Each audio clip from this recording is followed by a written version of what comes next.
araw na ito ay January 31, araw ng Miyerkules. At eto nga ang huling gabi na magbabantay ako sa aking computer shop bago ko bumalik ng South Korea. Ipapaubaya ko na muna sa mga magulang ko at sa pamangkin ko ang pagbabantay sa com shop na ito. Hindi naman na mahirap ang mag-operate nito at kung sakaling magkaproblema ay one call away lang ako. Nakakatuwa lang din pagmasdan na nalilibang ang mga magulang ko sa pagbabantay ng com shop na ito.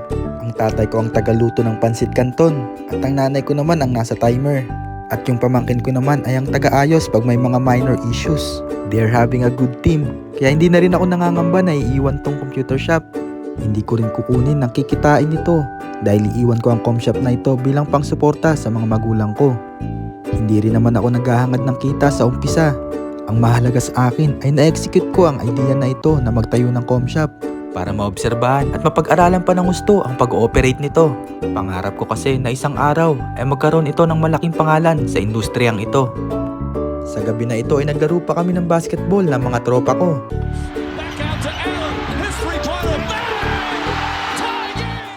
Pagtapos namin mag-basketball ay diretso kami dito sa Tapsihan. Sama kayo sa vlog ko.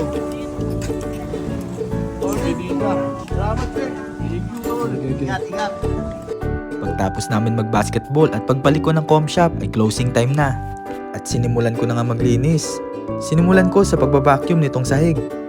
Sunod naman ang pagpupunas at pagsasanitize ng bawat unit. Ito ang huling gabi sa taong ito ng 2024 na maglilinis ako sa computer shop ko.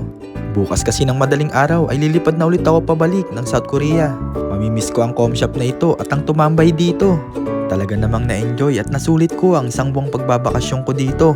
At na-fulfill ko ang aking mission na ma-establish ang business na ito. Lalayo man ako pero parang malapit pa rin.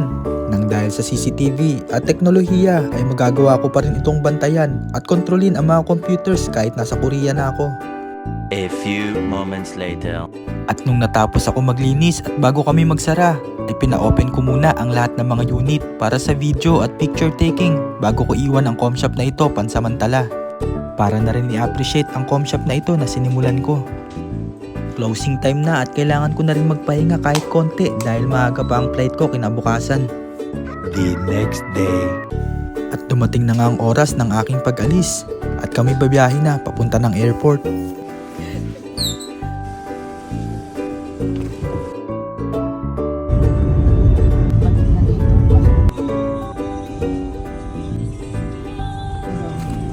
Oras na para magpaalam muna ako sa anak ko bago ko umalis. Parang di. Ayun naman. Ay. Abay. Oh. Yan na. Sakay na. Babay na. Bye-bye.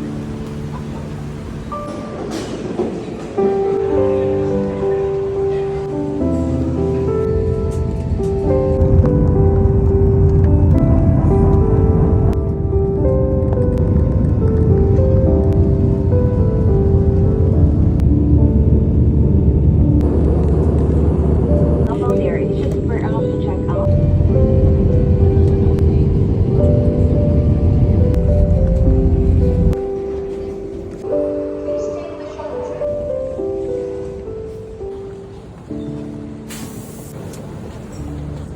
Next stop is Terminal 1. Ay ka sa vlog.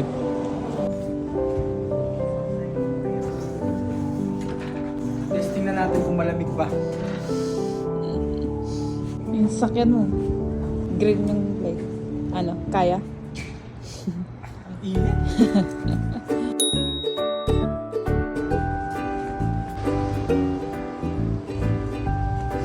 Hindi malamig. Pero umuusok. Nakabalik na ako ng Korea at namiss ko tong sasakyan namin. Namiss ko din ang magmaneho dito. Feeling ko nakahinga ako ng maluwag sa pagmamaneho dahil sa luwag ng kalsada dito.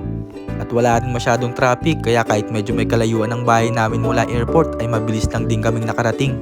A few moments later. At nakarating na nga kami dito sa bahay na inuupahan namin. Ganito ang itsura dito sa aming paligid. Medyo tabi lang din kami ng kalsada at ito ang bahay na aming inuupahan.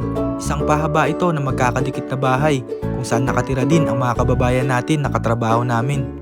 Kauwi lang din nila ng trabaho ng mga oras na ito at sila'y nagbabarbecue dito sa labas. Ito ang madalas na banding namin dito dahil sagana kami sa karne dahil sa company namin. Kita-kits ulit tayo sa mga susunod kong vlog. Hanggang sa muli!